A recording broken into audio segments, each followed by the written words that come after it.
Well, it's got to be one of the most frustrating feelings ever. You're doing everything by the book. You're eating well. You're consistent with your workouts. And for weeks, the scale has been your biggest cheerleader, showing you a new low number every few days. And then it just stops. For a week, then for two, the number doesn't budge. Not one bit. You are officially stuck. Hello there, I'm Mel McMahon, your Aussie Fasting Coach, and that was totally me several months ago. I was on a roll, I was feeling incredible, and then I slammed right into a weight loss plateau. It's something that happens to pretty much everyone who is trying to lose weight. But that doesn't make it any less crushing. For weeks, I felt so defeated and I wondered what on earth was I doing wrong. But right then, I learned about how to fix this weight loss plateau. And in this video today, I want to show you how to do it as well.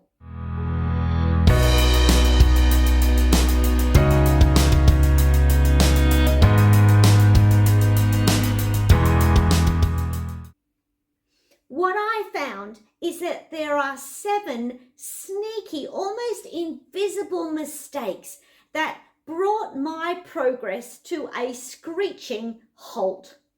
They weren't giant blunders, they were just little habits that gradually crept in and brought my progress to a complete halt.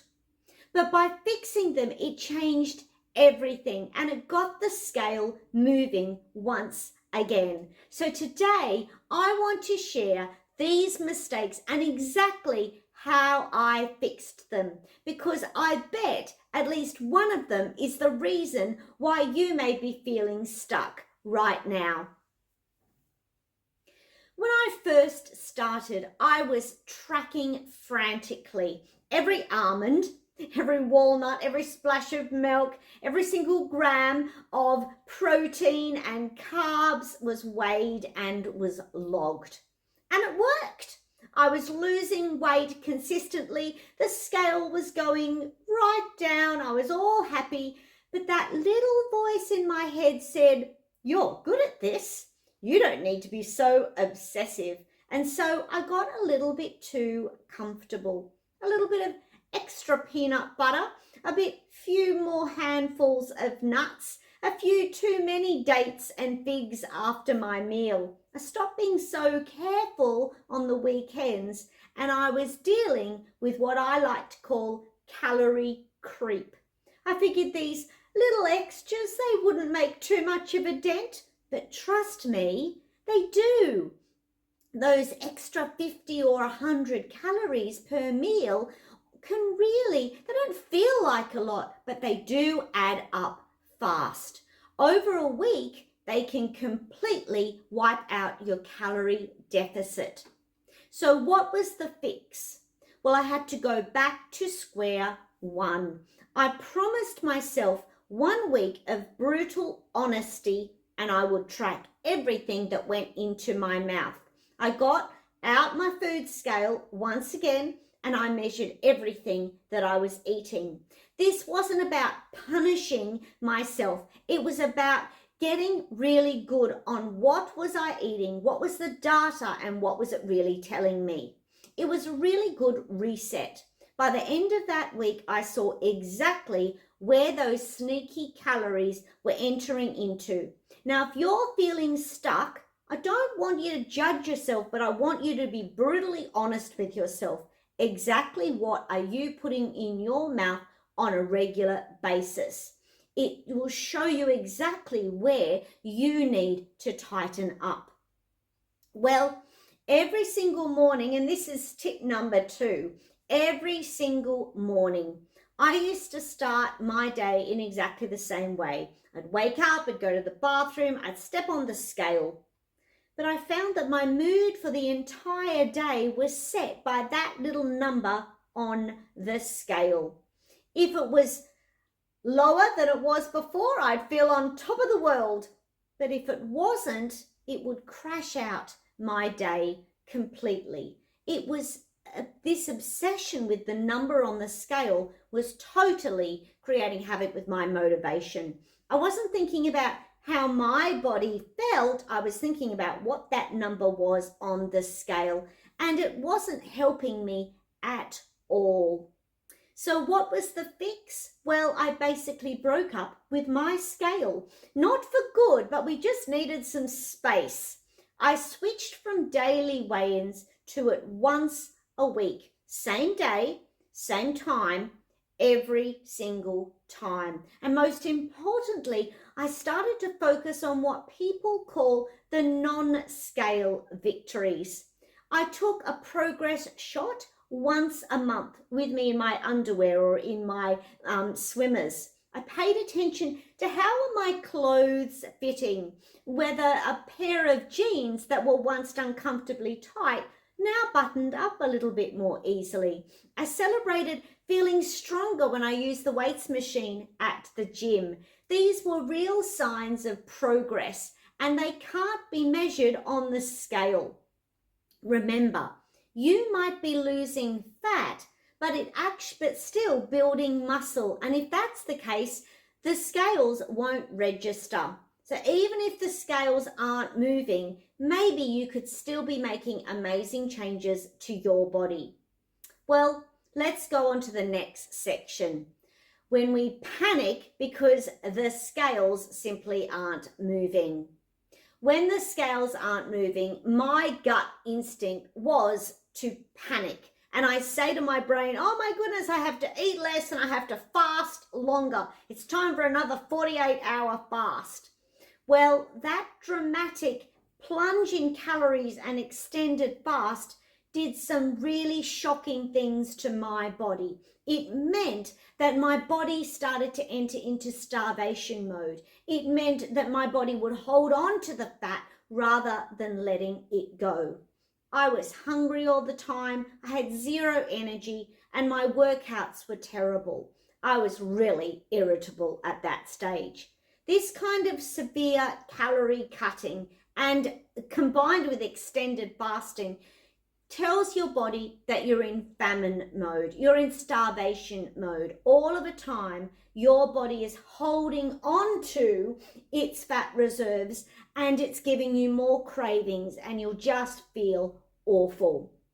What's the fix? Well, instead of making huge panic cuts, I learnt to make small and smart adjustments. As a general rule, it's not recommended to drop your calorie limit below 1,200 a day without talking to a professional, a health professional, because you'll be ending up feeling constantly hungry and more likely to overeat. I just needed to cut my calories back to a deficit so that my body didn't freak out. I put limits on the amount of dark chocolate I enjoyed after my meal and the amount of dried fruit I had after when I had a bit of a sweet treat. And this really helped to rebalance my metabolism, and it helped me to cut back, but in a wise way. The main takeaway here is that you do need to be patient and don't make decisions out of panic. Well, the fourth mistake I made was getting stuck in a workout rut. You know, previously I was on a routine that I loved. 3 days a week, same 30-minute weight session and cardio sessions. A handful of strength exercises. It was great for months, but our bodies are incredibly smart, and mine eventually adapted to what I was doing. The workouts used to be a challenge, but they were so easy. My body got so efficient that it was burning fewer calories with the exactly same workout. I thought I was being consistent, but that didn't really cut it in the workout sense. So what was the fix? Well, I started to think about what I like to call the FIT, F-I-T-T principle. frequency, intensity, time, and type. You don't have to overhaul your whole routine, just one thing. I bumped out my workouts instead of 3 to 4 days per week. That's the frequency part. I added high intensity interval training. That was the intensity part. But the biggest game changer was focusing more on resistance and strength training, because building muscle is one of the best things that you can do when you hit a plateau. And this is even more important for those older women in their 40s, 50s and beyond.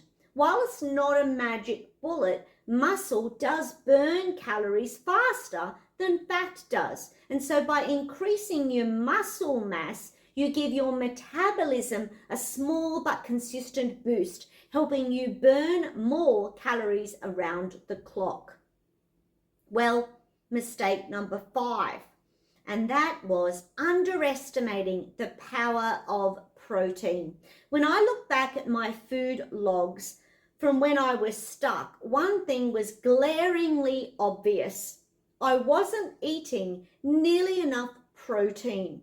I was fixated on my total calories, but I wasn't thinking about the macros. And it is really important that you are aware of your macro level. Filling up on carbs and fats, while they're great for energy, are important, but there's another macro that's really important, and that is your protein. Protein is what helps you hold on to your muscle and build your muscle while you're in a deficit. And what we talked about was that protein helps fill you up more than just carbs and fats. It means that you'll stay feeling satiated and full for longer, which help controls your hunger and your craving. So what's the fix? Well, one of the easy and really powerful changes for me was that I made it a rule to get in a good source of protein at every single meal. I swapped my toast in the morning, still love my toast, but I swapped it out for a small amount of rolled oats, some chia seeds and some soy milk. I added some silken tofu to my salad dressing when I have my big salad in the middle of the day. And I added some air-fried chickpeas into that salad as well, because they're all really good sources of protein. I also added a scoopful of protein powder and some soy crisps to my muesli in the morning. And I had this right after my workouts on my workout days. A good target to shoot for is about 0.8 or to 1 gram of protein per kilogram of your body weight. And this big change, well, it helped make me feel fuller, and it helped my body know that I was to stay in fat burning mode and not into holding the fat on. Well, mistake number 6 was another really important one, and that was ignoring my sleep and my stress. This is a mistake that, unfortunately, I'm a bit guilty of. I treated my body like it was a simple equation: calories in, calories out. I never thought that a stressful moment at work would actually have any impact on my weight loss, but that was wrong. When you're constantly stressed and you're not getting enough sleep, that can create havoc for your weight loss, because it spikes up your cortisol, which puts a halt on your fat stores and releasing the fat from your body. Bad sleep messes with your hunger hormones, making you feel hungrier and hangrier and less satisfied after you eat. So what was the fix? Well, I had to start taking rest and recovery seriously, and as seriously as my diet and my workouts. I kept to a sleep schedule that was manageable and sustainable, and I aimed for at least 7 to 9 hours of sleep at night. It meant I had to put my phone away, out of my bedroom, and I found healthy ways to deal with stress. For me, that meant a full hour of prayer in the morning, then taking a 45-minute walk with my dog, my beagle, in the morning, every morning. Whether it's prayer, whether it was journaling, whether it was listening to music, whether it was just taking a walk around the block. These were ways of managing stress in my day. We've got to remember it's not a luxury. It is a non-negotiable way of releasing weight successfully. Well, before I get to my last special tip, I would really love to hear from you. Which of these mistakes is hitting closer for you? Add it in the comments down below. Because if you're stuck in a plateau and you think that calorie creep may be happening in your life, let me know in the comments. Talking about this stuff is really one of the most crucial ways of getting back on track with your weight loss journey. Okay, are you ready for mistake number 7? And that was setting unrealistic expectations. And I don't think I'm the only one who does this. My final mistake was totally in my head. I expected my weight loss journey to be a perfect straight line, hopefully going downwards. I had this goal in mind, and that was 1 kilogram loss a week. Yeah, unfortunately, that just doesn't happen. Realistically speaking, if it doesn't happen like that, and when it doesn't, unfortunately, I began to feel like a bit of a failure. Hitting a plateau when the weight loss stalled, it's not something that you've done wrong. And I needed to learn that for myself, because this mindset of, oh my goodness, I failed at it, what's the point anyway, is a mindset disaster. The fix was for me that I had to completely change my perspective. I had to learn that weight loss isn't a downward straight line. It's more like a messy scribble across the page with ups and downs and along flat lines that often happen. That is to be expected as part of the process. They're your body's natural way of adapting to the positive changes that you are making in your life. I started setting goals based on my actions, not just on the outcome. So instead of focusing on losing 1 kilo every week, I'd focus on hitting my protein goal, or hitting my exercise and my movement goal, or how did I feel during my strength routines at the gym. Patience and consistency are always better than aiming for perfection. So those were my 7 mistakes. And when I fixed them, it brought my weight loss back on track. And I felt good about what I was doing in my life. It wasn't about some secret pill or some crazy long fast or a crazy workout. It was getting back to basics, tracking my food honestly, eating enough protein, switching up my workouts, managing my stress, and most of all, being patient with myself. Weight loss plateaus can be really demoralizing, but they're not a stop sign.